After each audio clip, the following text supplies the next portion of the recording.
Welcome to RetroKnitting. My name is Melinda, and today I'm going to give you some tips on how to make your own Doctor Who scarf. Well, you'd better introduce me.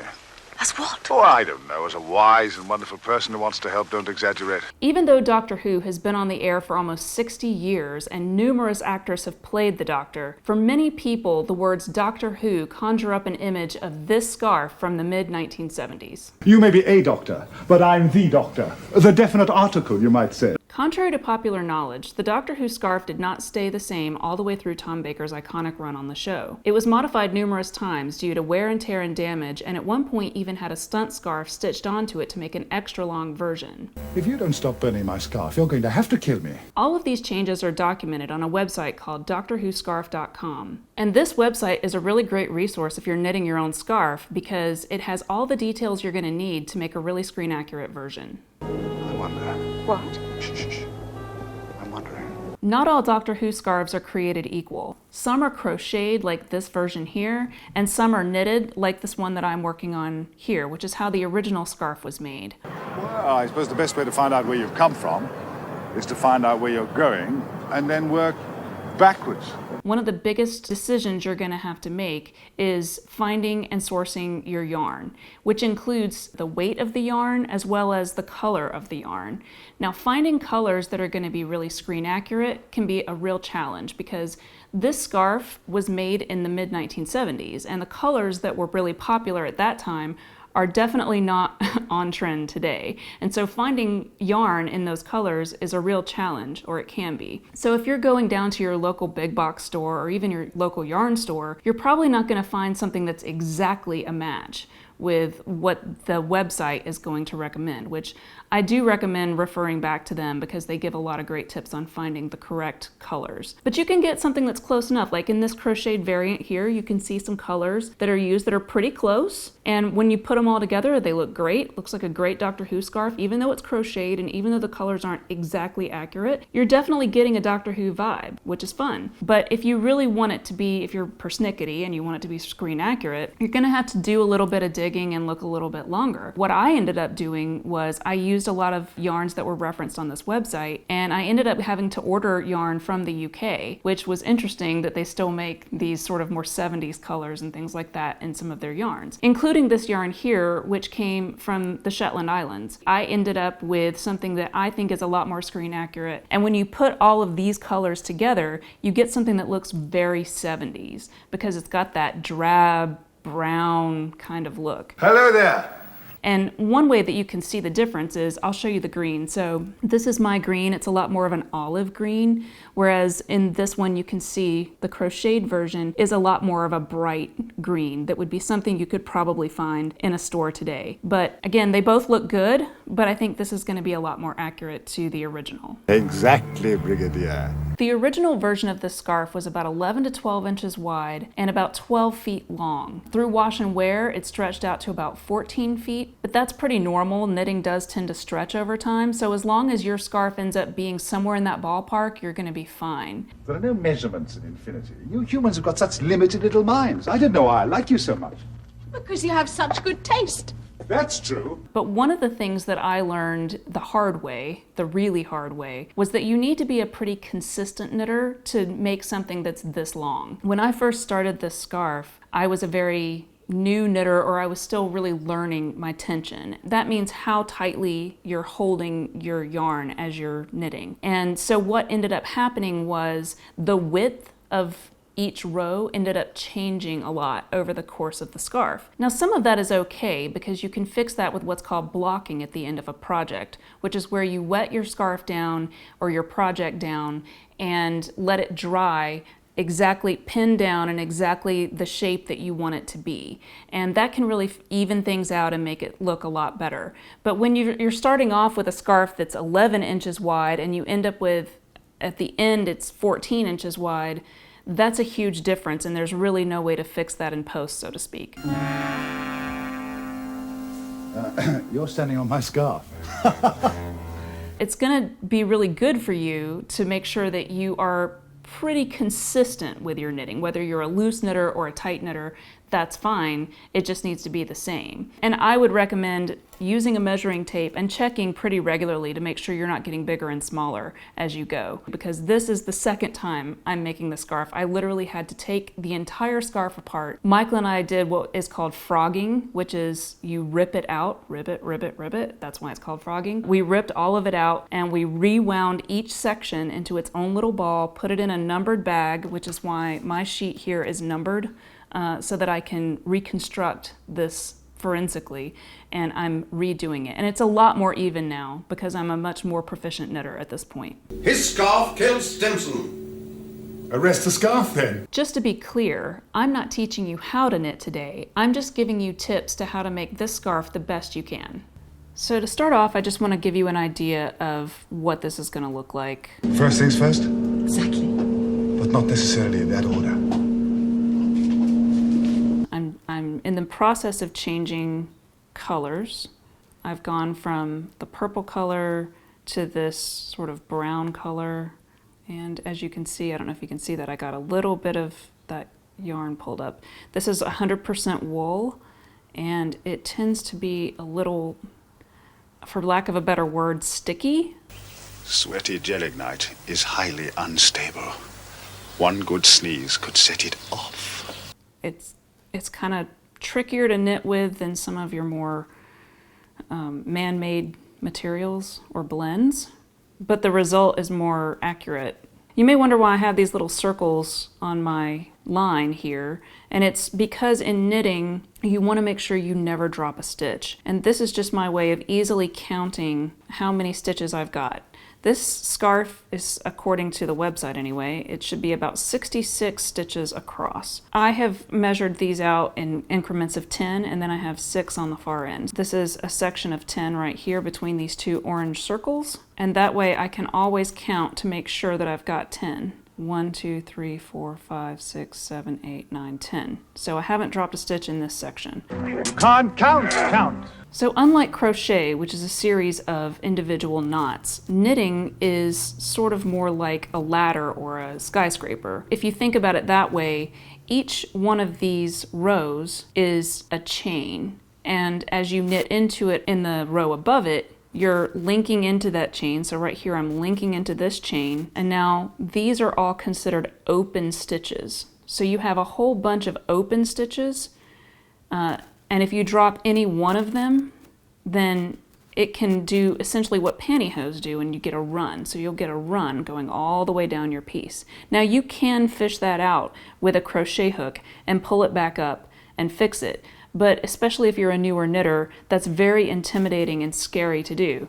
And if you decide to like go back, like say I wanted to, like I messed up here and I wanted to rip it back to here, there's no easy way, unless you put what's called a lifeline into your piece, there's no easy way to just go back to here and start from here. Because you would have to somehow very delicately fish all of these loops back onto your knitting needles, whether you're using straight needles or you're using circular needles like this. I'm sorry to disappoint you. I fixed that as well, Oyster Face. Now you can use all sorts of different needles to knit. These are circular needles. I find them easier to use for several reasons. One of the things that the website notes is that you want to slip the last stitch, that's what it's called, and you're supposed to do it knitwise. So what that means is instead of knitting into this, which is, I could do this and knit into it, you just don't knit that last stitch. And that is because it gives you a nicer looking join with your two colors. And it makes the edge of your piece look really nice as well. I thought you said external appearances weren't important. But it's nice to get them right though, isn't it? So what I'm going to do is I'm going to pull this yarn to the front, and I'm going to move my needle as though I'm going to knit into this, but then I'm just going to like do that and switch it over to the other needle. And now I'm ready to go with my other side. So what I was going to show you about circular needles is now I can do this. And my piece is very unlikely to come off of these needles, and I can just fold this up and stick it in my knitting bag, and I can go without worrying about any of my stitches falling off. That is why my brain is so much superior to yours. This is the wrong side of the fabric, as you can see. And the way you can tell that is because you see how you've got this line here where you've got the red and the purple kind of having a transition, and you can see the line. That means it's the wrong side of the work. And on the other side, you can see that you don't have that line. So this is the right side, the front of the work. Now this is what's called a garter stitch. And what a garter stitch is you're knitting every single stitch, regardless of whether you're looking at the front or the back side. So once I start this row, I'm going to be doing the same exact stitch. It's just that same one stitch over and over and over and over and over again. There are only two stitches that you use in knitting and purling. Purling, I'm not even going to get into here, but it does create a slightly different look, and I can show you in a little piece of B-roll I can stick in here what that's going to look like. So it creates something called stockinette, which is very flat on one side and has sort of a bubbled look on the other side. In fact, this sweater looks like stockinette stitch to me. This is not a stitch that can easily be replicated in crochet, for example. So if I pulled this scarf here over and show you, you can see here that knitting looks a lot more like ramen noodles. That's what I always call it. It has that sort of wavy ramen noodle look. That's what a garter stitch looks like. And you can tell this is knitting. It's a classic knitting stitch. This is a classic crochet stitch. Now, I'm not a crocheter. I have done some crocheting, but I'm not as well versed in it. But this looks like it's a sort of replication and trying to look a little bit like this, but you can definitely see the difference in these two stitches. You know, the resemblance is astonishing. For a moment I thought I was seeing double. And so there's really no way to achieve a garter stitch look using crochet. So that's why a lot of people will say that to really make an accurate Doctor Who scarf, you need to be able to knit. All right, so one of the things I wanted to tell you guys is there are several different methods of knitting, and I think there are like 5 different styles of knitting, maybe even more than that. There are 2 that are really common. The first is called the English method, and you would think that that would be the right way to make a Doctor Who scarf. And then the other common method is what's called the Continental or the German method. Now, they achieve the same end result. It really has to do with how you're holding the needles and then specifically how you're holding the yarn. So I'll show you both, and then I'll tell you the advantages to each one. Or the basic beginner stitch is what's called the English style. So that's how I learned to knit, and I think it's probably a little bit easier. It's a lot slower overall, at least in my experience, and a lot of people would agree that it's a slower stitch to do, and I'll show you why. So you're going to hold your yarn in your right hand, and you're holding the needle, the main needle that you're using, in your left hand. So you're going to wrap the yarn around, well, you're going to start by sticking your needle through this way, wrapping the yarn around that way, and then you pull it through. And that's the basic knit stitch. So I'm going to go pretty slow just to show you how that looks. Again, I'm not teaching you how to knit here. There are a ton of great videos if you want to learn how to knit. But this is just to show you the difference between the English style, which is this style, and what I'm about to do, which is Continental. So the first time I knitted the Doctor Who scarf, I knitted the entire thing English. And it was very slow. And I was also just a slower knitter because I was newer, and it ended up taking me months and months and months, and probably like a year and a half. Even the sonic screwdriver won't get me out of this one. I wasn't working on it constantly, okay, but it just felt like it took forever. So when I decided that I had to redo the scarf, I thought, you know, this is a great opportunity for me to try Continental stitching because it's a lot faster.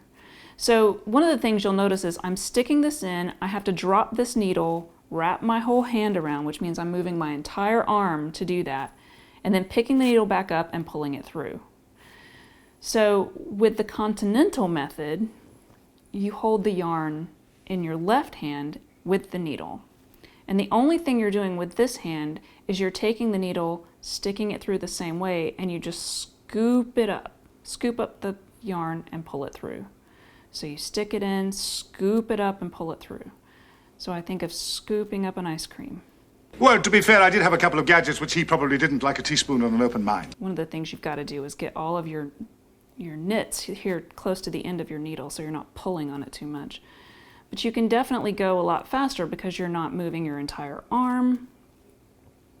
You're not, if your hands aren't sweating and making the yarn stick to your hands, it goes really quickly, at least a lot quicker. I would estimate that it's about twice as fast for me to knit this way. And I have been able to knit this entire scarf in 1 month. So this is the wrong side of the work, right? And you can see all of these little ends, and let's not look at my cat hairs that are sticking out, which I will have to get out eventually. These will all be woven in at the end of the project. So you get a big, large gauge embroidery needle, and you weave these all in, and these will become seamless, and you won't see any of these sticking out. But one of the things that the website told me was that if you notice right here, this line, which this is the wrong side, suddenly becomes the right side of the work. And that's because at one point when that section, that gray strip, was taken out, they sewed it or stitched it back together the wrong way. So the front and the back are next to each other. And Michael said that he did want it to be that way because that's how it was in the show, in the original scarf. So while it's not technically correct, or meaning the way you should knit something, it is the way that the screen accurate scarf was made. And so that was a decision that we made to make the scarf more accurate. So you'll see the wrong side ends up becoming the right side. That's just a funny little quirk, which I think is great because Doctor Who is just a quirky little show, and so it makes a lot of sense. If you're a newer knitter and you are looking to make this scarf because it is so long, I would highly recommend that every foot or so you put in what's called a lifeline, which is basically going to be where you take, some people use dental floss, some people use yarn, but they weave it in alongside, and it's just a line that holds your place for your needle. So that if you have to frog everything or rip it back, it will stop there, and then you can easily get all of the little loops back onto your knitting needle, and you can start from wherever your lifeline is. Another thing I want to point out to you guys is what's called the gauge. So the first time I knitted this scarf, I didn't necessarily have the exact right gauge. The size needle that you need to use along with the size yarn that you're using is going to all factor in, as well as your own style and tension and how tightly you're holding your yarn. But whatever that combination is, you're going to want there to be 6 stitches within 1 inch. So this is a gauge measurer, and I'm going to show you what that looks like. So let's take a piece here, and I'll count the stitches for you. So each one of these little waves, these little upside down smiles, is a stitch. So, trying to hold it straight. 1, 2, 3, 4, 5, 6. So it's pretty darn close. The biggest thing is you want to make sure that your stitches aren't really big or really small. Now which is larger? That one. But it looks smaller. Well, that's because it's further away. Exactly. The pattern that they use on the website indicates that you should use a size 5 needle, but I've ended up having to go down to a size 3 just because of how I knit and how I hold my yarn. And there's no right or wrong to that. It's just about getting the right number of stitches, because once you cast on or get 66 stitches onto your needle, if this is off, then it may be too wide or too narrow. So that's why it's really important to do what they call a test gauge. So I would say get the yarn you're going to use, get the needles you're going to use, knit a little section, it's usually about this big, and then you can use something like this to tell if you're on point or if you need to go down needle sizes or whatever. And usually you can't change your tension easily and you can't change your yarn, but what you can easily change is your needle size. If you buy a set of these circular needles, which Michael very kindly got me, the great thing about them is they come with a bunch of different sizes, and then you can screw these on and off of these cables, and you can easily change the size of your needle without messing up anything. I've lost my sonic screwdriver. I feel absolutely lost without it. I found your sonic screwdriver locked at the pit. One tip that I definitely want to make sure you know is to buy more yarn than you think you're going to need, because it's always better to have a little bit too much, and as opposed to running out of a color that you desperately need and it's no longer manufactured. That happened to me the first time I made this scarf. I was running out of the oatmeal color, and I went around to see if I could buy up a couple more skeins of it, and turns out that specific color by that specific company was no longer made.